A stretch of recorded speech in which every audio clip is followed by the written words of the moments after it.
I know. Use path. Say that fast. Go ahead, Mr. Sawyer. Yes. Wayne, if you put the slowly, just a second. I wanted to first show you the locations of the shared use path. This is the Falcon Ridge area. This right here is Red Hills. The shared use path would come here. If you go to the next one on that.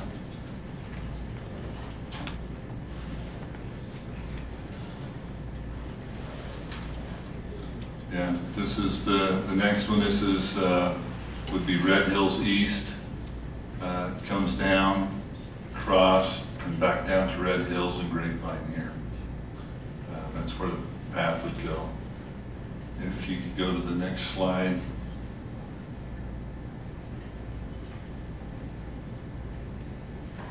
This is the master transportation plan that the city of Mesquite has.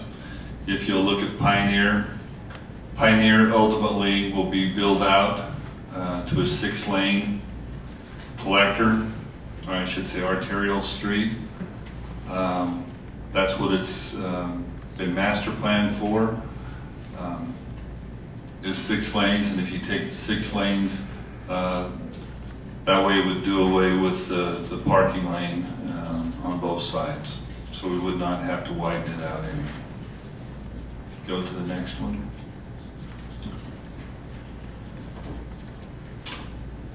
This is the City of Mesquite's trails plan, master plan, and you can see on the trails plan there that we have a trail along Pioneer Boulevard. I need to point out that Pioneer eventually, when all of it's developed fully out, will have a 10-foot sidewalk on the southwest or south, however, whichever way that runs, and also hopefully on the north, depending on how this project goes on tonight.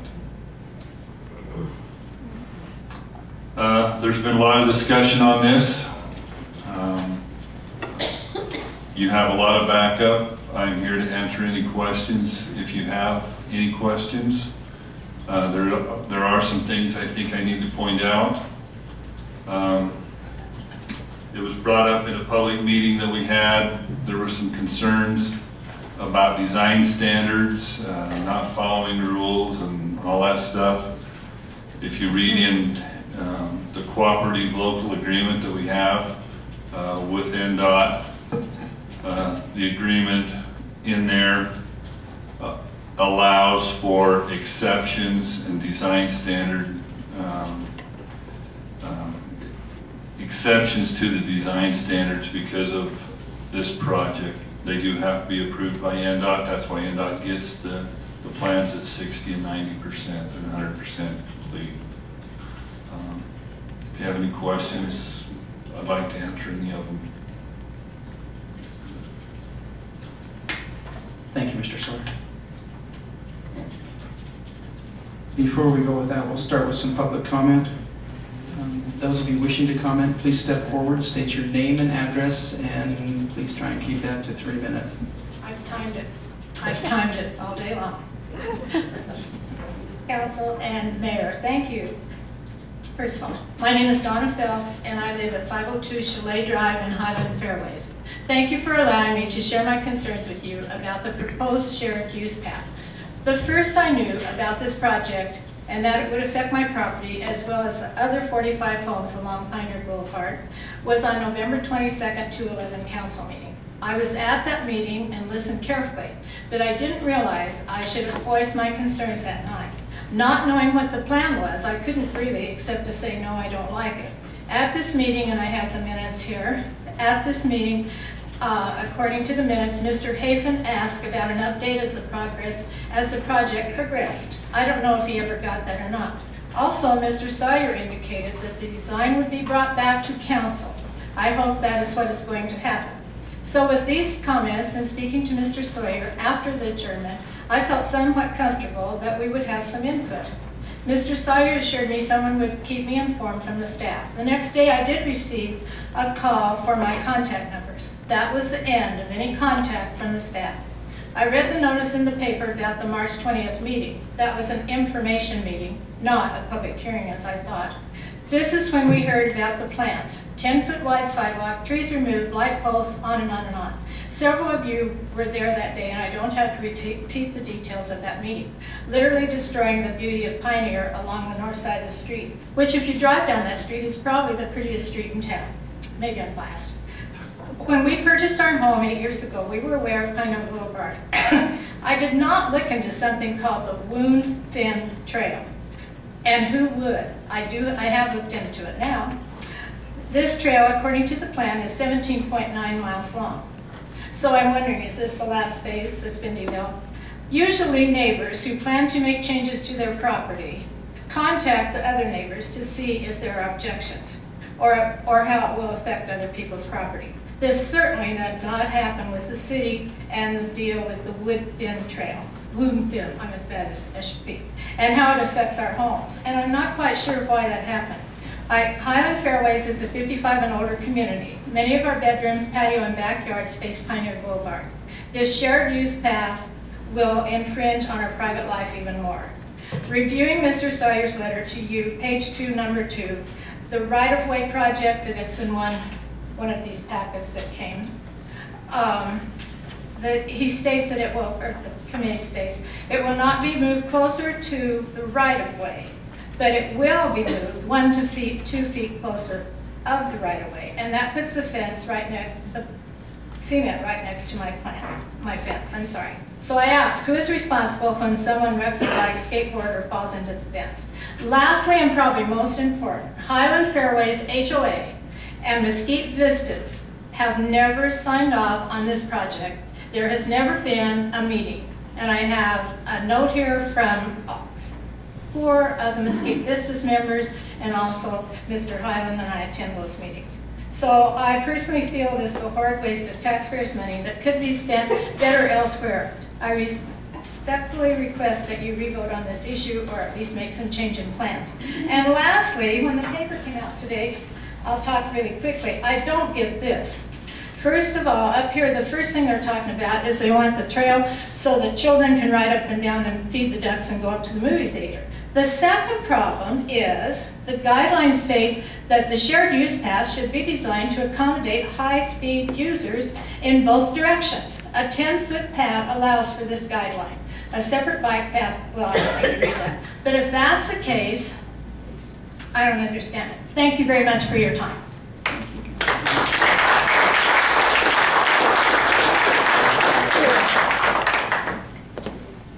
I'm Frank Garner. I live at 476 Chalet in Highland Fairways, and obviously the shared use path is my subject as well. First, there was an article in today's paper that I interviewed with one of the reporters last night, and there were some quotes, and for the most part, he was very accurate based on a phone call. I would like to correct one thing that was in the paper, though. In here, he says that he quotes me as saying that we're going to take out $50,000 to $60,000 worth of concrete to put in $500,000 or $600,000. Unless I'm positive I said we're going to take out $500,000 to $600,000 worth of concrete to put in $600,000 to $50,000 more. So I'm correcting that now. So I don't believe for a minute that cement or concrete was $50,000. One other thing, I'll use the term ASHTO. That's the acronym for American Association of State Highway and Transportation Officials. And up till now, I think everything we've talked about is pretty accurate. I do have my twist on it, and other people that I've talked to. 12 foot is the preferred width for a shared use path. Shared use, help me here, Mayor. Oh, I apologize to the mayor and the city council. I appreciate the time here. I'm a little bit clanked up here. But anyway, 10 foot is acceptable for multi-directional use. So otherwise you'd have 2 lanes, one going each direction, 5 feet. It also calls, and when I say calls, these are all recommendations based on this guide. It also calls for a 3-foot lateral clearance between the edge of the curb of the sidewalk and any fixed objects that could be in its path. So we've gone from 10 now to basically a 16-foot requirement if we're going to do it according to the guidelines, which are, I think most of these are based on safety issues. It also calls for that 3 foot to be traversable. So if you have to leave on your bike, or a runner, if you have to leave the path, you have some place to go that is relatively safe to keep yourself upright. So anyway, and I'm talking from the things that I'm going to talk about here are from Red Hills to Grapevine. We don't have, until you get past the wall, about 3/4 or so down the road towards Grapevine and Red Hills, we don't have maybe 1 or 2 places that you can measure from the inside of the curb to the fence line and come up with 16 feet. That's not counting the fire hydrants, the telephone poles, and all the rest of the stuff. So there is a multitude of issues that I believe that create safety hazards for the users. Now, in that, I think there's about 2,500, 3,500 feet there. This is what we have to deal with for obstacles. We have 5 electric power boxes, 4 fire hydrants, 1 cable box, 23 light poles, and 13 proposed benches, along with approximately 50 support columns for our wrought iron fences and our block walls that protrude out. And in addition, is the path. I have the plan here that I received from Robin a while back, and it shows the path and the right-of-way. The right-of-way is actually inside of our fence lines in a lot of cases, most of the way down here. Now, how that happened, I don't know, but the 16 feet is inside fence lines. I won't say property lines, but it's inside the fence line. Mr. Garner, can I Yes. pause you for 1 second? We are over the 3-minute. I'm going to ask council if they're okay with continuing on. Is that right? You sure? I'll lose again. The Coke was good. I lose another one. Oh, I got you. Okay, thank you. Anyway, I thought I had you, but I guess I miscounted the day walking. Well, the other one's way down by the duck pond. I don't think That counts. That was part of it. Yeah, that counts. Okay, thank you. But anyway, I'm going to get back to where I was at here. A good portion of this walk is they try and avoid the light poles and the fire hydrants, which are on the outside of the sidewalk, but inside the curb. It forces, enforcement's done what they have been asked to do, and they've gone around these objects. But what that does is it forces the very edge of the sidewalk to either our fence line or the wall line. So you lose the 3 feet, you have no safety buffer there, and you lose the concept of having a safe shared use pathway that's multi-use. Now, there's also, there's some alternatives to this. The option, and it's stated right in the plans, if the ones I had to blow them up, but if 16 feet is not available from the back of the curb to the right-of-way line, a bicycle lane / route and the sidewalk will substitute for the path. Now, Mr. Sawyer just talked about the 6-lane road down there, and I can see where that's feasible. I don't know if it's going to be necessary in the next millennium, but at the rate we're growing, things are pretty well stopped from when this master plan was put together. So if we put a bike lane in there, we don't have to change the sidewalk. We wouldn't have to change it if it was a 5-foot sidewalk. It can still be considered for funding and labeling purposes as a shared use pathway. Now, the bike lane,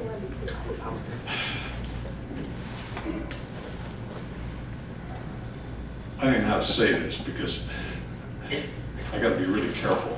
There's a perception and the feedback that I've received from people, some people, is that the bike lane precludes mama and her 3 kids on their tricycle from using the sidewalk. They have to go out into the street in the bicycle lane. That's not true. The sidewalk still remains a sidewalk, and it's there for everybody to use. So what we're doing is just taking the high-speed bikes off the sidewalk, putting them out in the street, and they're out there now anyway. They have no interest in mixing it up with walkers or runners or anything else. The runners are out in the street. They don't want anything to do with pedestrians. So I think that's the solution. That's one solution, is to put a bike lane out there, leave it as it is, and move on to the next project. So I've spent, there is a way to redirect the $650,000 that's allocated to this to further the Wound Fin Trail west on Pioneer, as far as the $650,000 will go.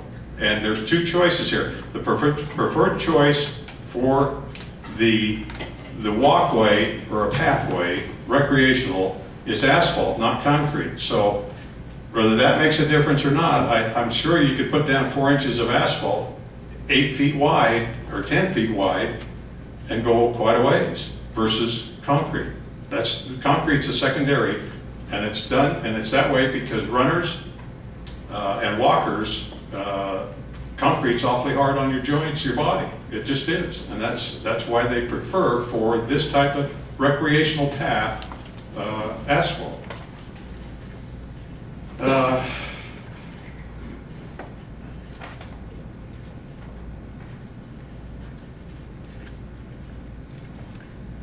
So I believe that with some creative thinking here and working with the state engineer, and the process is in place, he's made the city aware of it, he's made me aware of it, that we can, as long as it stays within the scope of what we're trying to do here and what it was funded for, we can redirect that money to another portion of this path.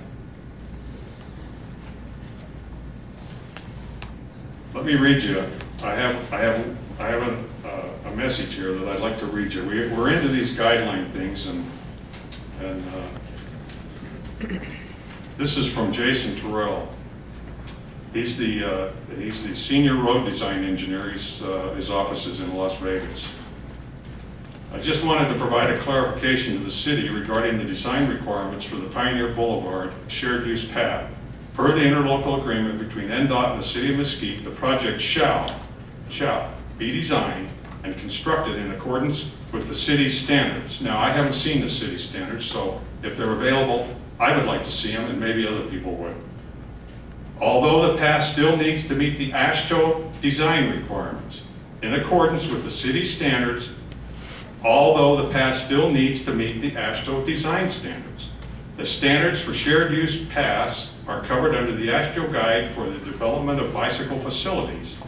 These guidelines call out for a 2-directional shared use path must have a minimum paved width of 10 feet with a 2-foot graded shoulder and a minimum 3-foot clear area from obstacles. These are guidelines, and the city can use engineering judgment and request exceptions to these guidelines for any areas of the project that don't meet these. So otherwise, we can throw it all out the window and say the fire hydrants and the telephone or the light poles in the sidewalk's okay. I don't think that's a good idea. During the plan review process, NDOT will review the plans provided and give comments on the plans and on the plans that don't meet the AASHTO guidelines of the city's state standards. So, yeah, there are guidelines. I think they're guidelines put in place for good reason, and I don't think that completing this project as it's proposed is a good idea. It's just not a good idea. It's not a good idea for me as a homeowner there either. I don't want that sidewalk up against my fence, along with the benches that are recommended. And the benches that's an issue that can be negotiated. I don't have a problem. I don't think they're going to put them. But when you put the sidewalk up against my wrought iron fence and my neighbors, or the block wall, you not only create a safety hazard for the users, but you create an issue that we have to do the repair work if anybody hits that wrought iron, falls down, whatever. Plus, they're that much closer to my patio. And those are things that I think, they're important to me. And I'm sure they're important to my neighbors. Thank you. Any questions? Thanks for the extra time.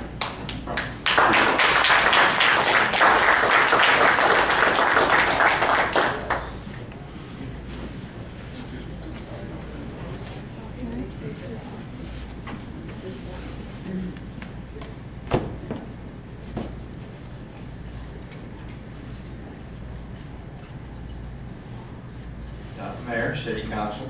I'm Dalton. I'm the president of Highland Fairways Homeowners Association. And we've been to many meetings here in the last few months. Been a lot of documentation put together, sent out.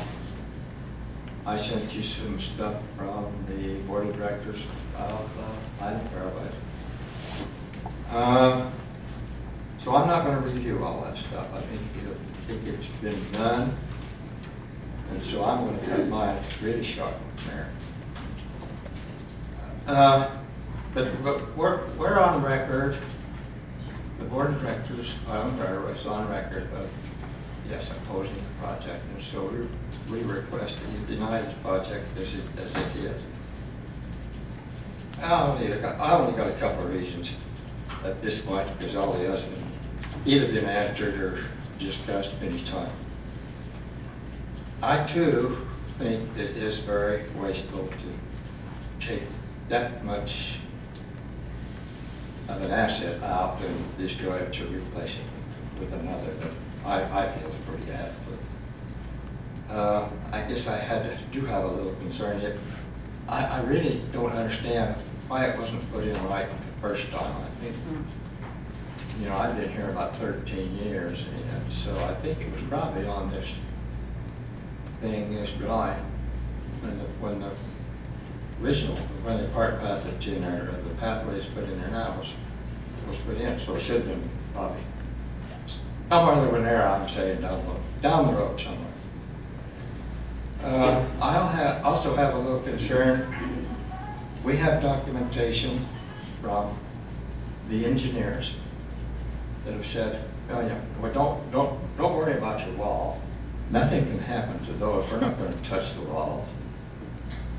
I'm having a struggle with that, with the elevations and grades between where the sidewalk is going to be and where our footings are on those high walls. We got a lot of high walls in there, 5 to 7 feet high. So I still have some real concerns about what's going to happen to that wall during our construction. I think that's enough said from the president of Highland Fairways, except to thank you for your time. Thank you, Val.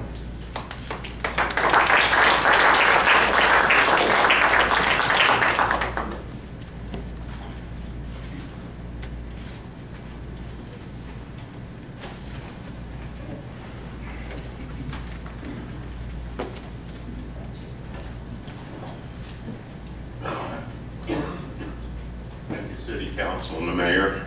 I'm Jacob Green, 460 Chalet Drive. There's several things when you come to this situation, considering public safety. I'm a retired police officer for 20 years. Since I've lived there, there have been 3 rollover accidents just before you get to the Methodist Church. One of them was high speed, dummy. Second one was racing, dummy. The third one was a seizure, rolled completely. According to Mr. Sawyer, we're going to have 6 lanes, no parking lane. So the sidewalk is going to be within 3 feet of that curbing, correct? Where is public safety? Number 2, you're going to leave those light boxes in. When a child loses his tricycle and runs into somebody, then there's damage. Who is liable? Me, the property owner, or the city of Mesquite? We're opening the door to lawsuits. My tax dollar has to pay these lawsuits. Thank you for your time.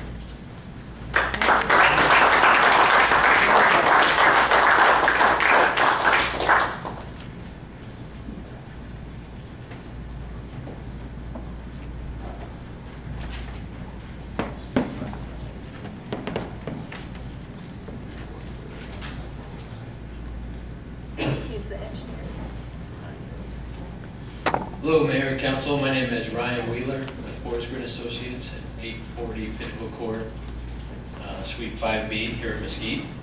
The city has contracted with our company to produce the plans.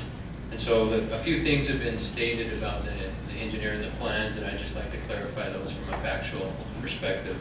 Ryan, can I hold you just for 1 second? Is it appropriate, Ms. Hunt, to hold his comment for when council wants to question him, since he is working for the city? That would be my suggestion, rather than in public comment. Thank you.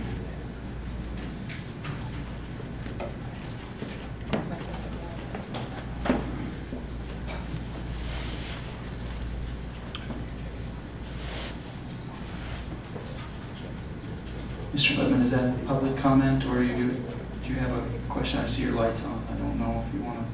I know there's an item that they want read in to public comment. Do we have the option to do that now? Did you want to read that one in, or is that what you were? I can do that right now, Councilman. I've got that. If you would, please. The print is terribly small on my copy. Mine too. My glasses are thicker, I think. This is from Jerry Highland. Is that the correct one that you've got? Or is it another one? Okay. Mayor. Yes, go ahead. I just have a question, maybe it's for legal counsel. On a couple of these, they were public comment. Some were specific that they want it read in the meeting, some were not. Which ones can we read and which ones can't we, or can we read them all? You can read them all. If they were sent to you, they're public. Councilman Hafen, if you want to just pass those down, I can read them all. Okay, this is Jenny Hallander. She said, I am not able to be in Mesquite for the April 10th meeting. Please consider this email as input on one of the agenda items. It pertains to the proposed sidewalk that are to be widened along Pioneer Boulevard from Turtleback to Grapevine. We do not support this. My husband and I have been full-time residents in Mesquite since 2004 and feel strongly about keeping the grass the way it is as opposed to widening the sidewalk to 10 feet. It gives relief to Pioneer Boulevard and softens the streetscape. Pioneer Boulevard is especially eye-appealing, and we get numerous comments about how beautiful it is from visitors to Mesquite. I believe it draws potential buyers to our city because of the cleanliness and the present landscape appearance of Pioneer Boulevard. We are requesting that this email be read in open forum and included as part of the minutes. I can move those to, that's the same one you, okay. And then I do have Jerry Highland. I understand that you will be discussing the Pathways project at the April 10th, 2012 meeting. My property backs up to Pioneer, and the impact of having the sidewalk extended to the acceptable 10-foot width.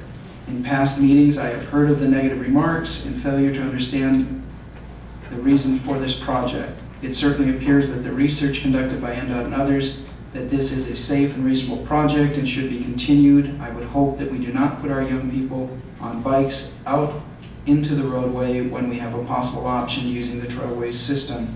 I would encourage you to accept the staff recommendations and proceed with this project. Thank you. And that would be the two that I've received. Do we have any others? Okay, thank you. Is there any further public comment on this item?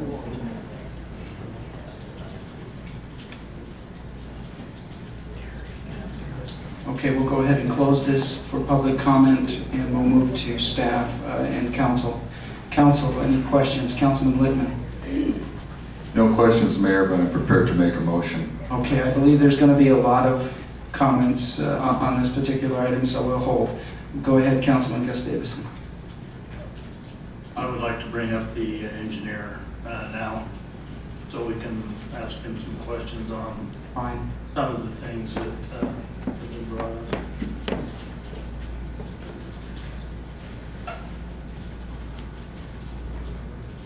Ryan Wheeler with Forest Grid Associates. Thank you. We can do one or two ways. I've made some notes, and there's also a lot of information here on what people have said, but primarily the issues seem to be The concerns over the walls maybe falling in or whatever. And I know that there's mitigation already planned for that, so I'd like you to cover that. But I'll let you go ahead and explain the issues as you heard them. Okay. Thank you. If you miss some, I'll do some reading in the meantime. Yeah. Appreciate it. Well, I'll start with the walls since you mentioned that. We provided a memo to the to city staff, and I believe it's in your packets, about our professional opinion concerning the existing wall. And it depicts how a retaining wall works. And in our proposed path of changing the existing 6-foot path to 10-foot, our professional opinion is it will not impact that existing retaining wall at all. The structural stability will be fine, and that the citizens of Mesquite should not be a concern for them or the existing residents there. And if you have any comments on those or further questions, let me know. If not, I'll move to the next item that I have. One person said that their property was being affected, and the entire project is in the City of Mesquite right away. That's part of the grant that you received from NDOT, but it had to be within your existing right of way. So it is City of Mesquite property. Another comment was made that trees and light poles are going to be removed, and our current plan is to not remove, we're striving to not remove any trees or adjust any light poles in elevation to minimize costs, and also to keep the existing aesthetic beauty that prevails along Pioneer Boulevard. Another comment that I had was that the project is 95% funded. So it's at a minimal cost for the City of Mesquite to obtain their master plan objectives.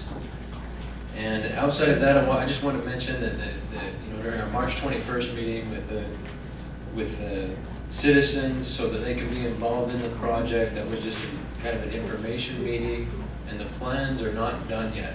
They're at 60%. We're still working with city staff and Jason Tyrell, the senior roadway manager for NDOT, to make this a good project that meets your objectives and the concerns from the citizens as well. Now, one other comment that was made was about the guideline for a multi-shared use path. That has been an ongoing comment, and we've talked with the NDOT about that. And they understand that detail is for a new path. If you're putting a new path in a new development, then those are the guidelines that you should follow. And they understand that there's restrictions, there's fire hydrants, and there's light poles that you're dealing with. And we're working through them with that process, and they're approving them on a case-by-case basis. And that's all of my comments. And I'll take any questions that the council may have. Okay, Councilman Gustavus, do you have any questions at the moment, or do you want to defer to? Okay, thank you. Councilman Blidman. I have a comment also.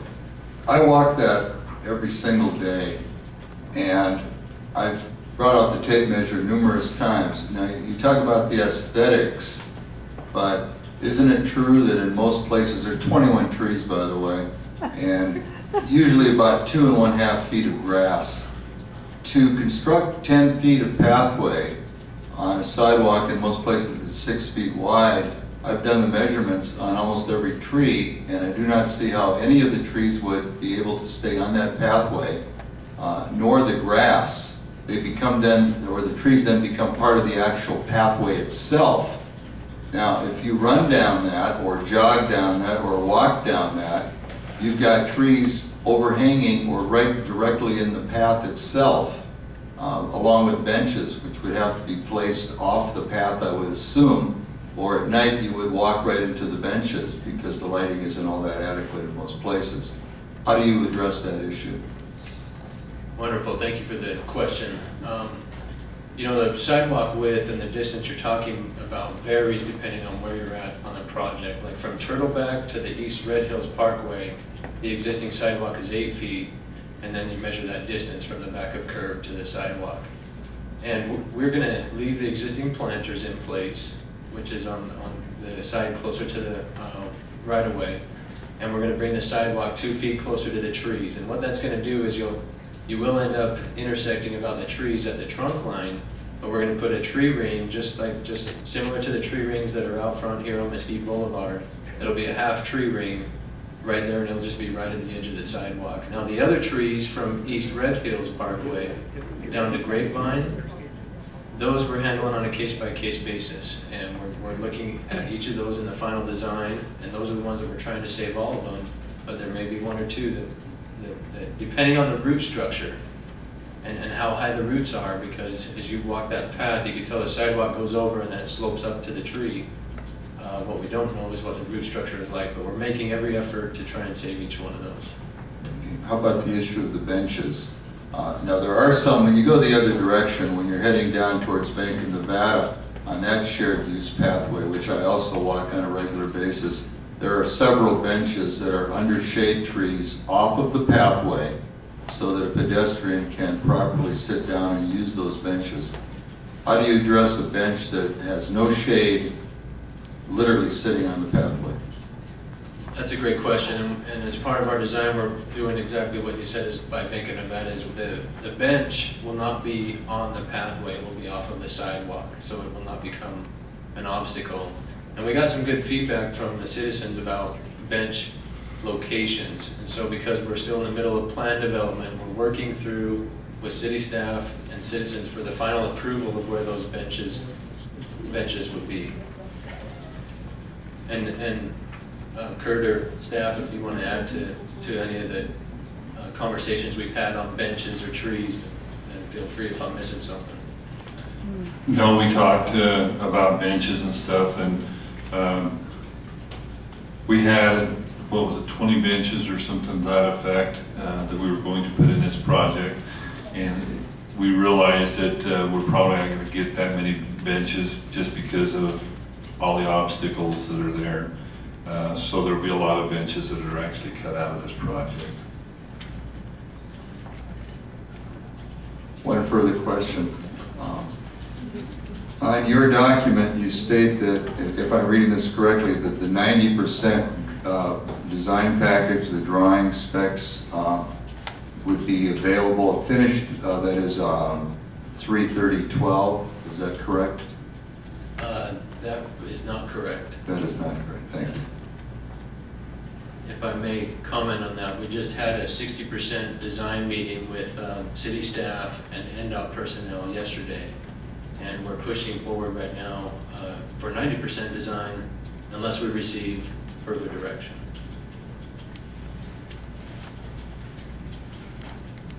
Any further questions, Councilman Litton? Okay.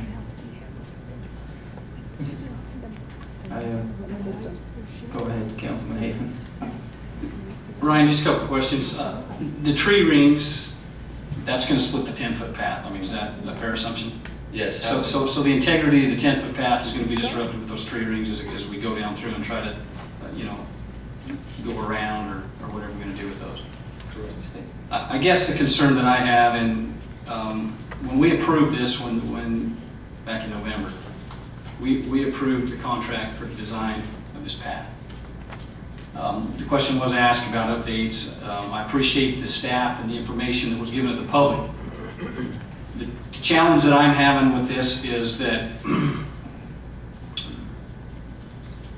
that was an informational meeting, and I'm not sure that when we have an update and when we have input, I think the citizens' voices need to be heard. There's a concern, and there's a lot of people here that are the most affected with this path that we're designing right now.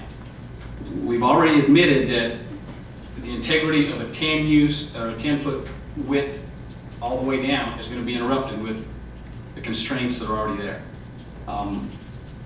Some of the issues that have been brought up about taking those funds and directing that another way so that we have a path that where there is not any concrete or asphalt to extend that, it makes sense. The concern is I think that there are some suggestions that the citizens have come up with that make sense, that don't affect their property. I think we need to hear those things. That's one of the things that I think we as a council need to consider tonight. We talk, we're at 60%. There's a strip there. I mean, you know, we've heard the guidelines from Jason. I mean, these are guidelines, and you know, I'm not. We've had a lot of comment about why is this just now being brought up. It's just now getting designed. People are just now seeing what is ultimately going to be in their backyard and next to Pioneer Boulevard. There's been some great comments. They're willing to work with staff. They're willing to work with the city council. I think that it's time that we, you know, look at some of these options and hear what they have to say. And I appreciate your answers to the questions and your willingness to sit down. And I think that we really need to listen and not just inform the people and tell them that, you know, once it's built, you'll like it. We need to listen to them so that their input can be heard and be implemented into the design of this shared use path. Yes, I would agree. I think that was the purpose of the meeting that we had, is to get their feedback, listen, have us continue to work on the plans, have another, well, I may be speaking out of turn here, Kurt, but I thought we may have another meeting after we develop the plans further to make sure that some of their ideas are being implemented. Fairhaven? Okay. Mr. Sawyer, your light's been on. Do you have a comment? Go ahead. I would just like to clarify some information that Councilman Hafen talked about, and also some of the public talked about, and that is as far as funding goes. It's not as easy to move the funding or to change the funding as we would like to think it is. The next meeting that we can get on with NDOT is in June. That's as soon as we can get on to even talk about changing this path is in June. NDOT would like this out on the street by October and the funds allocated or at that time because of commitments they have made.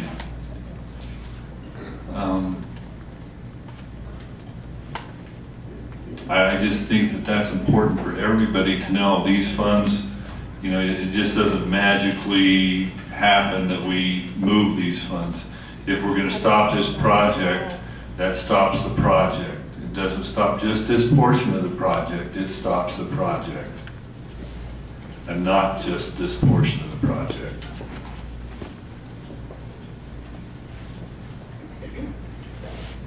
Anything further, sir? Thank you. Councilman Ramsden, then I'll go back to Councilman Haven. Have you as staff had any discussions with NDOT? Are we convinced that that is the absolute bottom line? I mean, that seems rather obtuse position to say, okay, if there's concerns about a particular segment of a project that's been approved and for funding, that one, it would to interrupt or postpone or substitute another section for that one section, it sort of defies logic that NDOT would impose that will upon the citizens of Mesquite to say, no, it's this or nothing. I'm not saying it's this or nothing. I'm saying it stops the project right now until we can get to the June meeting. And that's what I'm saying. It does not stop the project, but we have to go to the June meeting. We have no idea what NDOT will tell us in June. Is there no opportunity to have an informal discussion and say, here's the issues, and why is that? It's because of NDOT's process.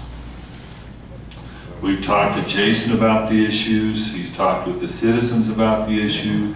He knows about the issues, but he does not make the decision. Was there a timeline that we should be concerned about by postponing this till June? If we postpone it till June, staff is going to have to try to figure out what other plan that we can use the money for. Then you've got to design the project, get it out to bid, try to get it out to bid by October. If we don't get it out to bid by October, that's not the end of the world for us. He said that we can wait until the next funding cycle comes up, which might be a little while after that. It's just a guessing game. It just seems to me that if there's no gun to our head, that we need to get it right rather than get it fast. You know, I agree with that, but this isn't, this project has never been fast. This project has been going on since 1998. We actually applied for the grant in 2008. So this has not been a fast project. Every council since 1998 has known about it. So this has not been a fast project. This has been a very slow project, trying to find the funding for it. Councilman Hagan. Make sure my mic's on. It might have taken some time to get going, but now that it's rolling, it's going pretty fast right now as far as the plans go. Okay, so there was a lag time to get this thing in place, to get the funding to get going. It's in place now, and I'm glad George clarified some of these things about the logical minds at MDOT, because I mean, I think that they have a pretty good relationship with the city of Mesquite, and I think they value citizen input. They have hearings all the time to get citizen input, and they change plans based on citizen input. That's all we're asking for tonight. And I think George hit it on the head when he said, let's get it right. That's all that we're asking for. I think that NDOT's logical. When we go to the meeting in June, I think there's options. You know, I hear that what staff needs to do, well, when there's a will, there's a way. And I've seen some projects that have been fast-tracked that give you a whiplash. It's a matter of whether we want to, you know, get things pushed through or whether we don't. So, thank you. Councilman Withhelder. Thank you, Mayor. I'm having a little heartburn about the speed of this thing. We're talking about June. Today is the 10th of April. We're talking 45 days. If we're going to do this thing or not going to do it, let's make sure we're going to do it right or not do it. If we can't wait 45 days to make a decision and have it and carry on those conversations with NDOT and make sure we know what we're doing, I think we have to put it in the back burner and talk again in June with NDOT and see where that funding is going to go or what their reaction is going to be. Thank you. Mr. Casillas, and if it's okay with you, I'm going to go to Mr. Sawyer, then I'll come back to you. Is that all right? Go ahead, Mr. Sawyer. Yeah, I just want everybody to realize that this project, again, is not been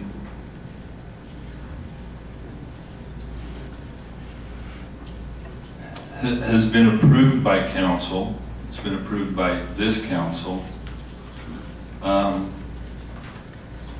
There has been the opportunity to have input into this project. The concerns of the citizens are concerns. The first time I talked with the gentleman that spoke, and I don't remember his name off the top of my head right now, he asked me, he was all worried about trees. He said, "You're going to ruin all my trees." I said, "Well, we're not even touching your trees." Come to find out, he was worried that we're going to ruin the trees that's in the right-of-way for on Pioneer. I want to point out to something that's very important, not only to the homeowners there, but also to City Council.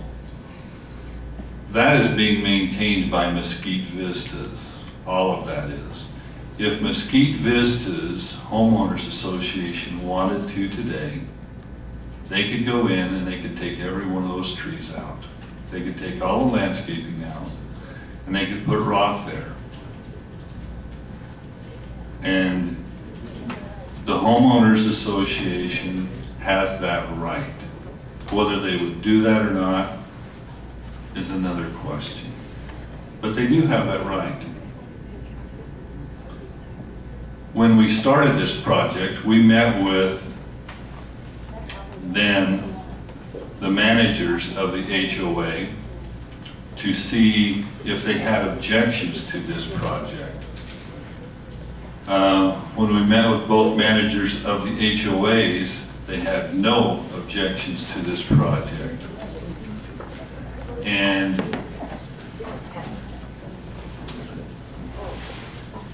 to say that there wasn't ample opportunity to discuss this was probably incorrect. There has been ample opportunity to discuss this.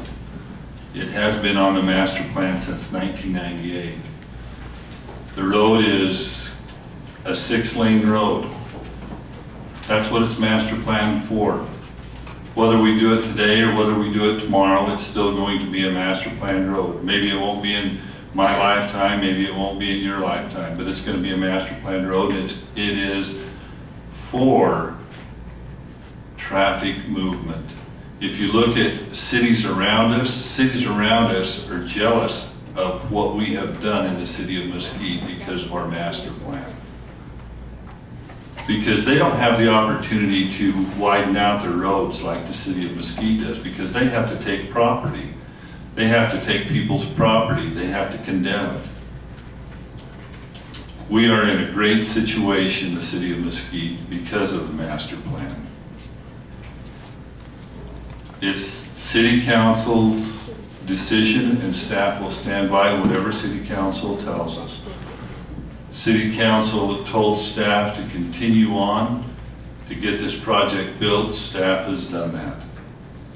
Now, if city council wants to say, whoa, whoa, whoa, city staff will do that. But just to let you know that when we do that, it costs money. It's going to cost startup time for the engineers. Prices go up. Everything. So we just need to be aware of everything. And also the master plan is for the whole community. It is not for just a certain select people. It is for the whole community. It's for the 19,000 people that live here today.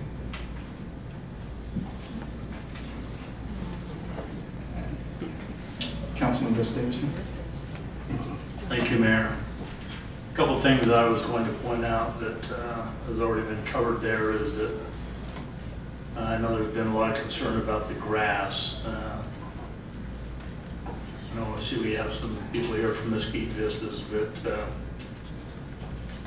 over the last few years there's been a desire by Mesquite Vistas, and probably rightfully so, knowing what the situation on water is to take out as much of landscaping, especially grass. And if you look at what used to exist along Pioneer Boulevard and a lot of the other parts of Mesquite Vistas, almost all the grass has been removed. So I think to think that somewhere down the road that grass might not be removed would probably be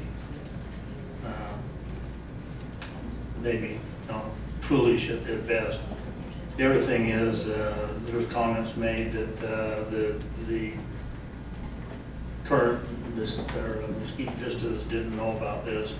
It really goes back to '96, so not '98, and there's been a lot of people come and go on Mesquite Vistas Homeowners Association in that period of time. So I don't think that pulling the ones that now, and besides, I don't think that's the issue anyway. I guess my biggest concern is, and I'd be willing to see any kind of a good compromise we can come up with, if there is a good compromise. But my concern is is if we take a section out of the middle of a path and put that somewhere else, you don't have the continuity of that path anymore. How do you deal with that? I mean, would we take out everything beyond that and forget that whole part of the path? So we're going to disturb all of that would have gone east and just work westward? What's the plan? And then you got complete re-engineering. We're already into engineering, it looks like about 21,000. We're definitely going to lose all that because we're going to start from ground zero. So we're probably looking, you know, we would have been in this about $10,000, but right now we're already in at 20,000 if we go another direction, and we could be in at 40,000 if we go another direction. When our original 5% match would have been $10,000. You know, I've talked to all kinds of people, and everybody has their opinion on whether it's good or bad to live there. And there's lots of people. I know people that are next door neighbors to some of the very people here that feel totally different, and I can understand that. You know, I can understand if I lived there, I'd probably have some own personal feelings about it as well. But I think that we all have to look at what's good for the whole community, and that's my concern. I'm not saying anybody needs to have their concerns stepped on, but I don't think that's what's really happening.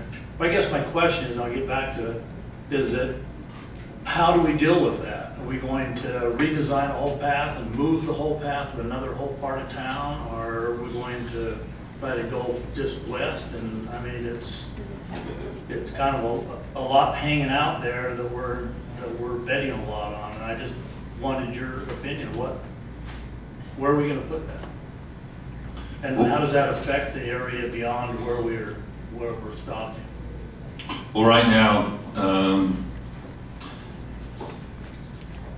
the way I understand it, and if I'm mistaken, Robin can come up and correct me, but the way I understand it right now is that if we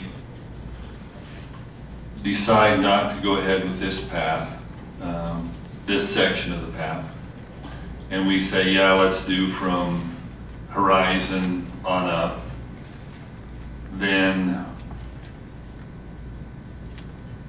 that whatever we use should have been adjacent to or in conjunction with, and there's no other path in conjunction with or adjacent to. So we would lose that money, the way I understand what Jason and them said. And if that's fine too. It's up to the council. Like I said, we'll do what the council wants, but you know, we was directed to do one thing, now we're back. Well, I just know how hard it is to come by these funds. It's taken years to get this, and we may or may not get some more in the future. Hopefully we will. I know that we're applying for more right now. This certainly won't endear us with them, however, so it may slow things down in the future a little bit, but I don't know how you deal with it. If you're going to cut off part of the path, we lose part of it, then I guess we just lose part of the whatever. Councilman Rapson. Like 2 points. One is, first of all, I'm very clear that councils before us, and even us to some degree, gave staff directions and they followed it and they did a great job. They did exactly what was instructed of them, and that's very much appreciated. And it's not, this isn't about that in my mind. And the second thing is, fundamentally, I'm against the tail wagging the dog in most cases, because you cannot let a small group of citizens direct master planning, policy, and so forth. That's a dangerous precedent. However, having said that, I do have to say that in this case, the people who are most impacted by this, and frankly, the people who live in that community, which I did for many years, are the ones who use that path. And I did use a tricycle or bicycle or family of kids example tonight, but it's real. I saw them, they were there. And I also have seen motorized vehicles and golf carts, maintenance vehicles, and so forth. And you can't fit them both on that existing path. But how many times does that happen? if once a year maybe, twice a year.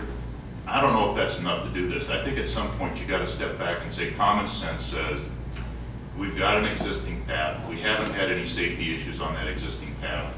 We've got an opportunity to redirect a conversation to NDOT and try to rely on common sense on everybody's part and say, do we have some alternative?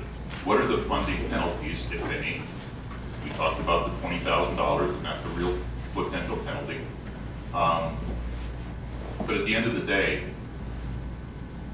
I think that this is a fight that is, we've got some alternative in it, and I think we're on a too fast of a timeline to get this thing punched through when we can say, let's open a conversation with NDOT.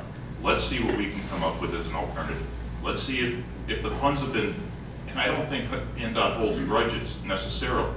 They might in a large project, but $650,000 is a gnat on an elephant's butt in NDOT terms. They're not going to lose any sleep over that.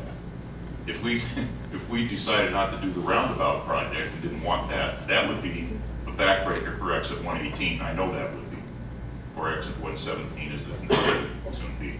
Anyway, I firmly believe that this is moving too fast without checking out what the potential alternatives are and the cost of those alternatives. Go ahead, Councilman Littman. Let me make one comment first about Mesquite Vistas and the associations. It's alluded to that the HOAs take their direction from the management company, and that is incorrect. One of the reasons, and I know it's one of the reasons, that Mesquite Vistas has a different management company today than they had at that time is that it didn't work that way. Okay, the associations direct the management companies, not the other way around. Secondly, I spoke with the association president of Mesquite Vistas, who was the longest president they've had, which covered this entire time frame, and he says that this was never brought before him when he was the association president. What has occurred in the last couple of years, I couldn't tell you, but we're going back all the way to the, I think to around the year 2000. And then the third item is, it seems to be alluded to that this master plan that the city operates under is something that is set in concrete. And the very first sentence of the master plan, A, purpose, it may be necessary or advisable from time to time to amend the master plan and associated maps, charts, and text. The master plan is a living document, and times change, and a lot of things have occurred since 1996 in the city of Mesquite. Highland Fairways did not exist at that time. It was just a vacant piece of property. Thank you. Go ahead, Councilman Gustavson. I'm sorry, I can't let that go unchallenged because, yeah, master plans can be changed, and that's the problem, and I'll give you a good example. I'll give you all a good example. It's called King and Crest. When King and Crest was designed, it was probably going to be the premier homeowners association or area in probably the whole country because it was going to have beautiful homes that were going to be built around all this beautiful terrain. But you know what? Master plan got changed by city councils. You know what happened then? They mass graded the whole thing. So now what we have up there, we don't have a beautiful community. That was our premium area. We lost our premium area for doing exactly the same thing we're talking about right now. You can't just walk in and change master plans and it's that easy. And there are ramifications and they're long. They can last forever, and that's going to last forever because we'll never have, this community will never be quite what it could have been.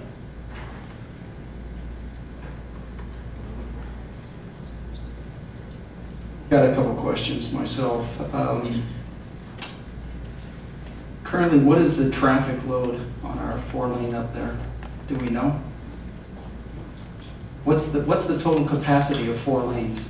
I mean, where are we going to be at when we have to go to 6? I couldn't answer that. That's in the traffic study, but I don't have that here with me. Okay. It's It's my understanding that, reading through the minutes from the last council meeting in November, this is consideration of approval of a contract for Forsgren Associates, Inc. for the design and bidding services. I'm sure NDOT understands that during the design phase, we're going to have questions, and we're going to have to make some changes. That's part of the process.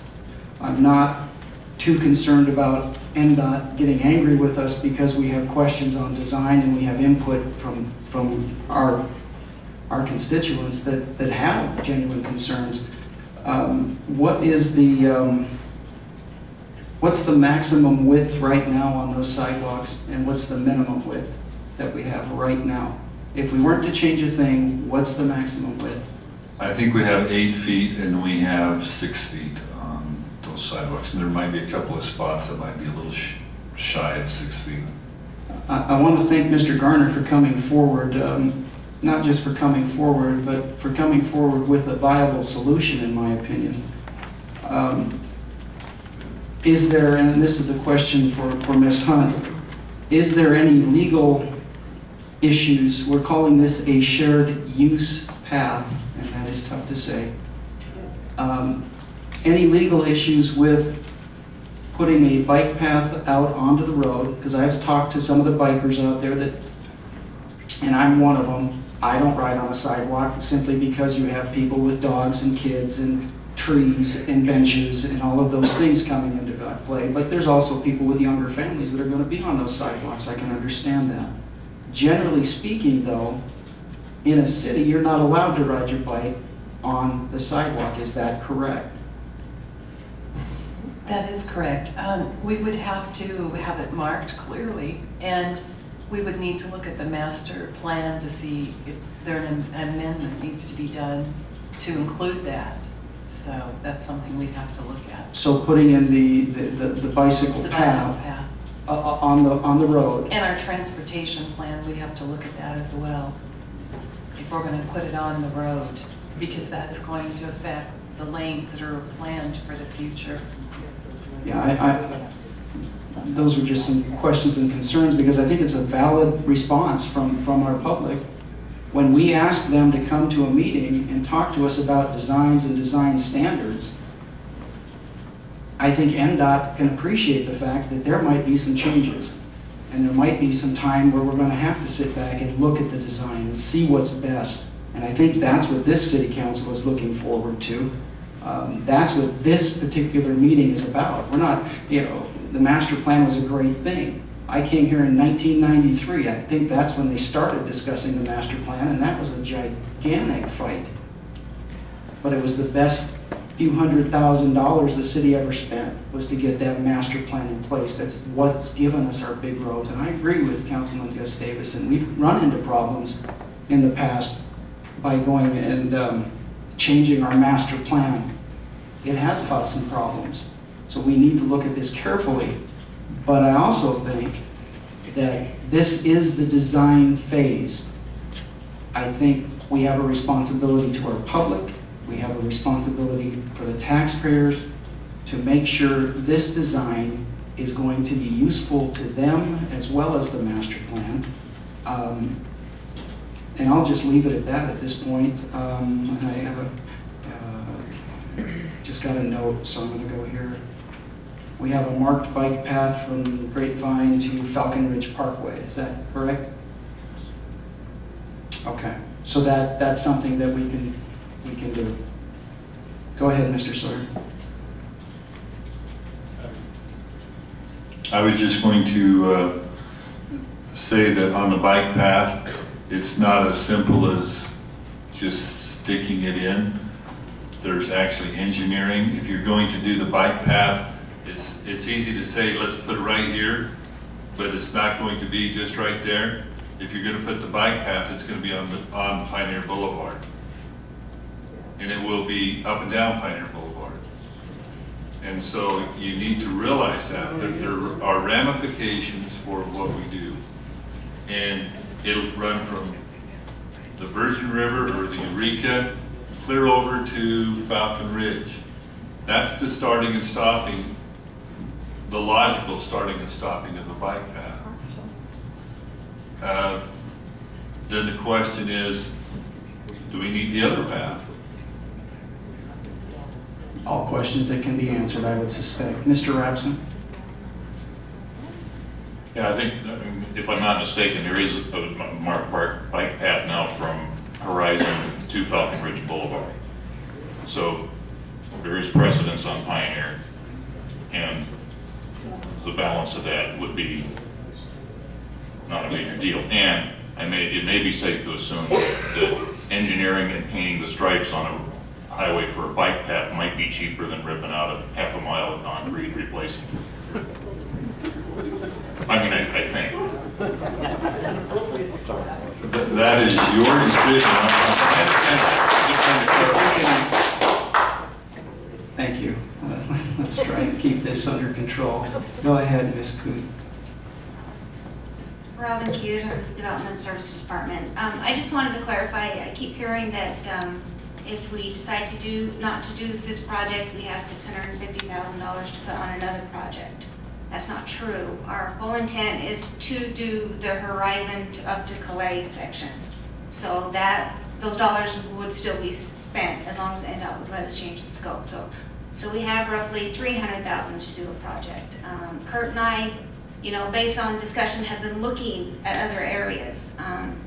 This funding source is specific to transportation paths, not recreation paths. So it has to go somewhere. They want them in town, going from business to business where people are trying to get around in town. So that has kind of lowered our choices. Some of the areas that we looked at have right-of-way issues, so all of the money would be for purchasing right-of-way. We are looking, we've heard the concerns. We haven't found anything yet in town, but because of the dollars amount that are left and the limitations on the funding, so I just wanted to make you aware of that.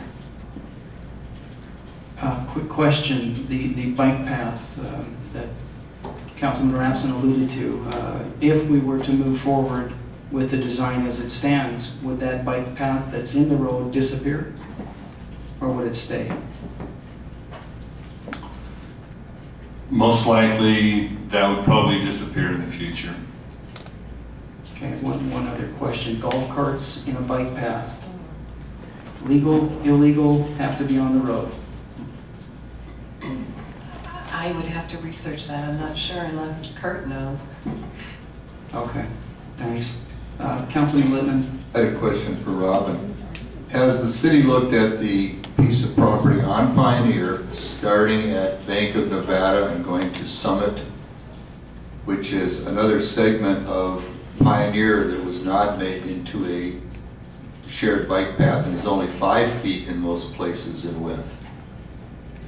No, we did not look at that, so thank you for that. That's a viable piece of property because it's in a straight line with the rest of the bike path, or the rest of the shared use pathway that goes all the way up to the corner of Turtleback. Okay. Councilman Rapson? I think we beat this horse. Can we, I'd like to make a motion. Do we have any other comments first from council? I don't see any. Go ahead, Mr. Rapson. I'd like to direct staff to, hold on a second, open discussions with NDOT if possible, to determine what cost ramifications, alternatives, and so forth we have. I'd like direct staff to continue their search for alternative uses of the funds, and revisit this at a time when we have all that information. That's a second. I have a motion and a second. We're going to go to Ms. Hunt real quick. We now have a contract with Forsgren who's designing, so whatever motion probably needs to include something about that contract, if it's going to be suspended, terminated, those kinds of issues. Fair enough, and add into that motion that we suspend temporarily the contract with Forsgren and until we find what the ultimate solution is. Did you wish to second that, Mr. Littman? Yes. Okay, we have a motion and a Yes. second. Do we have any further discussion on this item? Okay, we'll go ahead and close that and call for the vote.